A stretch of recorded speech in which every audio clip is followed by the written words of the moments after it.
안녕하십니까. 2020년 7월 22일 최병무 이펙트 시작하겠습니다. 검찰과 KBS.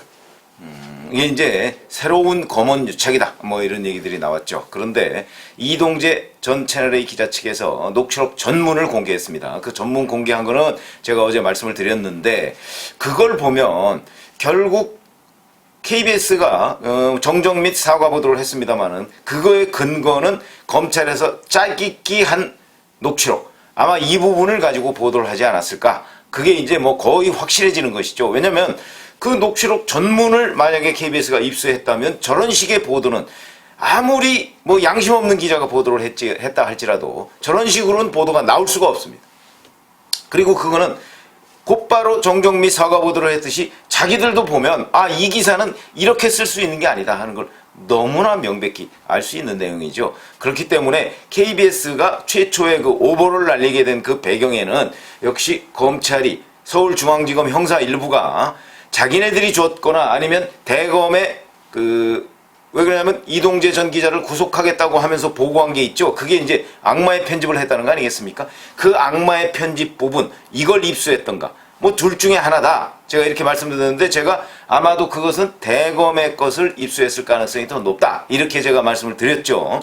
그런데 그렇듯이 결국 어찌됐든 간에 대검이든 중앙지검이든 간에 검찰과 KBS가 합작을 해서 만들어낸 작품이고 결국 그게 실상이 드러나면서 KBS가 정정 및 사과 보도를 할 수밖에 없었다. 뭐 이런 얘기를 드린 적이 있는데 그거는 이제 검찰과 KBS 간에 벌어졌던 일이고 자 그런데 KBS가 사과 및 정정 보도를 하고 바로 그 다음날 MBC가 또다시 보도를 했다. 이것도 제가 어저께 잠깐 말씀을 드렸는데 그 보도도 역시 공모한 정황이 있다. 아니 KBS는 정정 및 사과를 했는데 MBC는 또다시 질러버린 겁니다.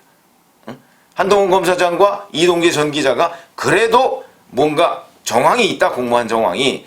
그렇게 얘기를 해가면서 이제 질렀는데 자 이번에는 그러면 MBC는 뭘 근거로 했느냐. 그리고 가만히 봤더니 이거는 구속영장 청구 내용을 근거로 한 것 아니냐 하는 아주 강력한 의심을 가지게 되는 대목이 있습니다. 물론 이것도 이동재 전 기자 측이 이제 공개한 거긴 하지만 공개한 거면 제가 봐도 정말 이거는 구속영장을 보고서 했을 것이다. 왜냐하면 기자들이 쓰는 일반적인 표현이나 방식 이런 게 아니라는 점이죠. 예를 들어서 이런 겁니다. 유시민 관련해서 MBC 보도 내용에는 이런 게 있습니다. 피해자 이철 측을 압박해 유시민의 범죄를 얻으려 한다는 등 취재의 목적과 방법을 말하는 이 전 기자에게 한 검사장은 그런 것은 해볼만 하다고 말하였고 뭐 이런 부분이 있습니다. 이게 이제 MBC 보도 부분이 있는데 여기에 보면 구속영장에는 피해자와 그 가족들을 압박하여 유시민의 범죄 정보를 얻으려 하는 등 뭐 이런 표현이 있습니다. 이게 왜냐면 기자가 이런 표현을 잘 안 쓰거든요. 이런 표현을 잘 안 쓰거든요. 근데 이게 문장이 똑같습니다. 거기다가 이어서 바로 그런 것은 해볼만 하다 하는 한동훈 검사장의 그 얘기 요거까지도 표현이 똑같습니다. 요게 한 대목이고요. 그 다음에 두 번째는 또 아주 핵심적인 이동재 전 기자의 약간 혐의 내용이라고 구속영장 청구서에 포함되어 있는 내용 중에 또 이런 거 있습니다. 권순정 검찰청 대변인을 찾아가 유시민을 수사하고 처벌받도록 하는 게 취재 목표라며 조언을 구했다라고 이렇게 돼 있는데 이게 MBC에서도 이렇게 돼 있습니다. 유시민을 수사하고 처벌받도록 하는 게 취재 목표라며 조언을 요 부분이 MBC 보도도 이렇게 돼 있고 구속영장에도 이런 표현이 있습니다. 그렇다면 이게 분명히 MBC는 구속영장을 봤을 텐데 구속영장 공개 안 됐습니다. 지금 구속영장 그 청구서가 아직 공개가 안 됐는데 MBC는 그걸 입수했다는 것이죠. 그래서 입수했는데 그걸 그대로 옮겨서 적었습니다. 자 이렇게 되면 결국 MBC도 이제 검찰 측으로부터 이 구속영장을 받은 것 아니냐 이제 이렇게 얘기가 되는데 이거는 뭐 MBC가 취재를 열심히 해서 그랬을 수도 있죠. 열심히 하다 보니까 구속영장 구해서 이제 보도를 할 수가 있는데, 글쎄, 근데 과연 그렇게만 볼 수 있을까요? 거기다가 제가 지금 말씀드렸는 이런 겁니다. 만약에 요런 구속영장 청구서를 MBC가 입수했다고 해서 보도를 할 수 있을 것인가? 과연. 그러니까 여전히 공모 의혹이 있다고 보도를 할 수 있을 것인가? 기자의 양심을 대입해보면 저는 보도할 수 없을 거라고 생각합니다. 왜 그러냐? 이미 채널A 이동재 전 기자가 조선일보하고 인터뷰한 내용도 길게 있죠. 이건 뭐 이동재 기자의 일방적인 주장이다 이렇게 얘기를 할 수가 있는데, KBS가 사과 정정을 했지 않습니까? 그럼 KBS는 왜 사과 정정을 했을까 하는 부분을 MBC가 적어도 그 이후에 보도를 하려면 그거는 한번 들여다봐야 되는 거 아닙니까? 근데 그걸 들여다보면 이것만 가지고서는 기사를 쓸 수 없습니다. 왜 그러냐? 이게 뭐 똑같아요. 사실상 핵심 내용은 똑같습니다. 이동재 전 기자와 한동훈 검사장 간의 그 대화 내용의 핵심 내용은 똑같은데, 그걸 어떻게 해석하느냐의 목표. 예를 들어서 유시민을 수사하고 처벌받도록 하는 게 취재 목표다라는 거를 검찰청 대변인한테 얘기했다 치자고요. 기자가. 저는 우선 기자가 이런 얘기를 할 리가 없다고 생각합니다. 검찰청 대변인이 누구 편입니까? 검찰 편입니다. 그런데 검찰 편인 사람한테 가서, 물론 뭐 수습 기자 정도는 그렇게 얘기할 수 있지만, 아니 그래도 몇 년짜리 기자들이 검찰청 대변인한테 가서 우리의 취재 목표가 뭐다 이런 걸 얘기하는 바보가 어디 있습니까? 그거는 바보 기자나 할 수 있는 얘기입니다. 검찰청 대변인한테 가서는 절대 그런 얘기를 하지 않습니다. 이럴 수는 있습니다. 그 제보자 X라는 사람, 지모 씨, 이 사람한테는 어떻게 하든 간에 그 사람한테 잘 보여서 그 신라젠의 정치권 로비 리스트 이걸 확보해야 되니까, 이제 그 사람이 뭐 어쩌고 저쩌고 하면, 아이고 우리가 지금 취재하는 게 크게 유시민 잡는 게 목표입니다, 뭐 이런 식으로 얘기를 했을 수는 있는데, 적어도 검찰청 대변인한테 가서 그렇게 얘기했다고 하는 것은 바보다. 그러면 채널A 전 기자가 그렇게 바보냐? 아니죠. 그거는 검찰청 출입 몇 개월만 해보면 금방 알 수 있는 내용입니다. 그렇기 때문에 이런 얘기를 이동재 전 기자가 했을 리가 없다고 보고요. 그리고 이동재 전 기자도 본인도 자기도 모르는 내용이라고 얘기를 하는 거 아니겠습니까? 그렇다 보면 이 또한 다른 사람, 전혀 의외의 다른 사람이 이런 주장을 하고 있거나 아니면 조작이다, 창작이다 이렇게 얘기를 할 수밖에 없고, 그렇다고 해서 이걸 창작했다고 해서, 자, 이게 무슨 그렇게 큰 범죄 혐의입니까? 검찰청 대변인한테 가서 우리 취재 목표가 뭐다 하는 거 얘기하면 그게 뭐 강요 협박이 되나요? 그게 강요를 하려고 하는 겁니까? 우리의 취재 목표가 뭐다. 그러니까 대변인 좀 아시는 거 있으면 좀 저한테 얘기해 주시죠. 얘기할 수 있는 거 아닙니까? 이게 왜 강요 및 협박의 근거가 되느냐?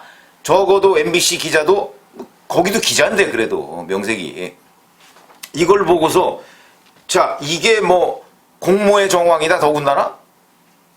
혹시 이렇다면 모르죠. 한동훈 검사장이 권순정 검찰청 대변인한테 전화해서, 야, 이동재 기자가 찾아가면 잘 협조해줘라 라고 얘기를 했다면, 그런 증거가 있다면, 그렇다면 공모 혐의 성립할 소지가 있죠.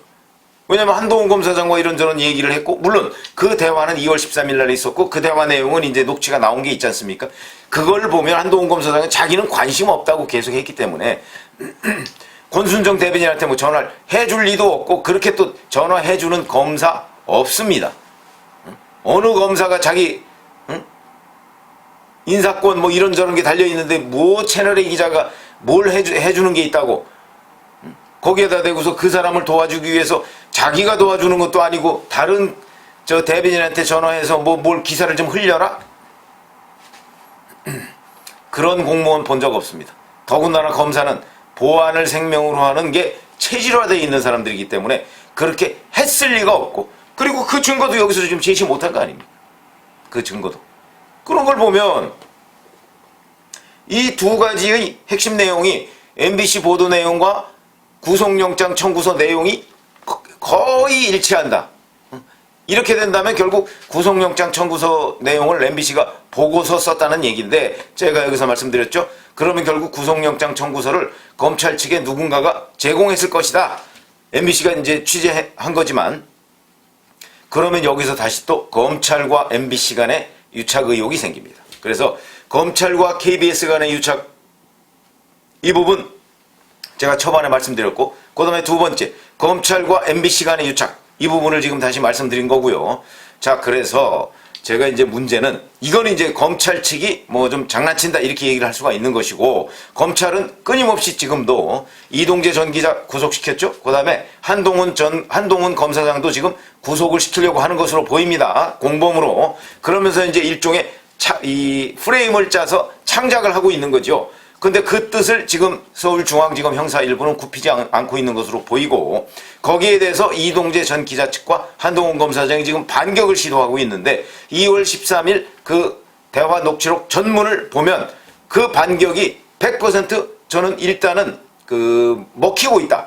왜냐하면 그거는 국어의 문제라고 제가 어제 말씀을 드렸는데, 누가 읽어봐도 이 부분은 공모라고 할 수 없는 것이다. 그러면 이제 그 다음 검찰이 한동훈 검사장을 불러서 뭐 구속영장을 청구하려고 하는 그 시도 중에는 바로 이제 구속영장, 이동재 전 기자에 대한 구속영장 청구서, 이거를 흘려서 이 부분에 관해서 뭐 여론을 좀 바꾸고 뭐 이러려고 하는 것 같은데, 제가 보건대는 이 두 가지는 이미 2월 13일 그 대화 내용에 다 있는 내용이고, 그 다음에 여기에 뭐 권순정 대변인을 찾아가 어쩌고 하는 얘기는 없는 얘기지만, 그러나 이게 강요 미수나 공모의 증거로는 될 수가 없다. 그러니까 지금까지 나온 것으로 본다면 결국은 검찰이 끊임없이 노력하는 건 알겠다. 근데 문제는 KBS와 MBC다. KBS와 MBC는 도대체 이런 정도의 취약한 근거를 가지고 그런 보도를 감행할 수 있겠는가? 저는 불가능하다고 생각하는데 지금 KBS와 MBC는 했습니다. 그러면 모르겠습니다. 뭐 KBS가 이런 정정미 사과 보도를 한 이후에 방송통신위원장이 뭐 그랬더군요. 수신료 올려줘야 된다고. 그러니까 아마 수신료 문제 때문에 뭐 KBS가 이런 무리수를 두었나? 이런 느낌도 저는 얼핏 들었습니다. 그것도 뭐 조사를 해봐야 될 부분이지만. 그렇다면 MBC는 또 뭐냐? 그럼 MBC도 MBC 사장이 왜 그런 얘기 한 적이 있지 않습니까? 수신료를 자기네들도 달라 이런 얘기를 한 적이 있습니다. 적자가 지금 심해지니까. 적자가 심해지는 건 자기들이 경영을 잘못해서 적자가 심해지는 거죠. 근데 광고는 광고대로 하고 민영방송처럼 그러면서 수신료는 수신료 달라고요. 우리 국민들은 그런 거 용납하지 않을 거라고 저는 생각합니다. 그런데 그것 때문에 했나? 그것 때문에 지금 거의 언론의 기본 윤리는 다 팽개치고, 그리고 때로는 위법할 수도 있는 이러한 보도를 감행하고 있는가? 이런 의문이 들기는 하는데, 어찌됐든 간에 그래서 제가 말씀드렸듯이 바로 지금 문제되고 있는 것은 검찰과 KBS, 검찰과 MBC 간의 유착. 그런데 이 유착이 우리가 과거 정권에서 봤던 것 그 정도를 훨씬 뛰어넘는 정도의 유착으로 보인다. 이 부분에 대한 철저한 수사를 해야 되는데 그 수사를 또 서울중앙지검 형사일부에서 하고 있습니다. 그래서 엊그제 보니까 MBC 기자도 뭐 불렀더군요. 저는 그거 모양 갖추기라고 봅니다. 그 수사는 서울중앙지검 형사일부가 해서는 안 된다. 그리고 제가 보건대는 중앙지검 자체에서 하면 안 된다. 왜냐하면 이성윤 서울중앙지검장이 완전히 지금 창작을 하고 있기 때문에 거기에 맡겨서는 안 된다. 다른 곳에 맡기거나 아니면 제3의 특임검사에 맡겨야 한다 이런 생각을 하는데, 윤석열 검찰총장이 그 부분을 떼내서 어떻게 할 힘이 현재는 없지 않습니까? 그러니까 여하튼 우리 국민들이라도, 그리고 가까이는 내일 모레 이제 수사심의위원회가 열리는데, 이 수사심의위원회가 뭐 서울중앙지검이 이제 컴퓨터로 이렇게 무작위로 추첨을 한다고 하는데, 그 수사심의위원회 풀, 그게 이제 150 내지 250명 되는데, 그 풀 자체가 문무일 검찰총장 시절에 이제 뽑아놓은 사람들이거든요. 그러니까 문재인 정부 들어서서 뽑아놓은 사람들이죠. 그러니까 거기에 좀 편향성이 있을 가능성은 있으나, 세상에 아무리 편향성이 있어도 적어도 수사심의위원들이 기본 윤리는 좀 지켜주길 바란다 하는 게 저의 마지막 기대입니다. 그래서 제가 보건대는 수사심의위원들이 정상적인 사고방식을 가지고 있다면 이런 황당한 일을 보고 어떻게 이게 공모라고 판단할 수 있는가 하는 결론을 내려주기를 바라고, 그보다도 먼저 시청자 여러분들도 제가 어제 그 유튜브를 해가면서 사실은 이 전문을 한번 읽어보시라. 뭐 제가 해설하면 또 너도 뭐 좀 편향성이 있는 것 아니야? 이렇게 생각하실지 몰라서 그런 말씀을 드렸는데, 다시 한번 아마 읽어보시면 이게 얼마나 지금 중앙지검 형사일부가 황당한 짓을 하고 있는 것인지 그 명백하게 알 수 있고요. 그 다음에 KBS와 MBC 이 보도가 얼마나 잘못됐는가 하는 것도 바로 그 전문만 읽어보면 곧바로 저는 알 수 있으리라 이렇게 생각을 합니다.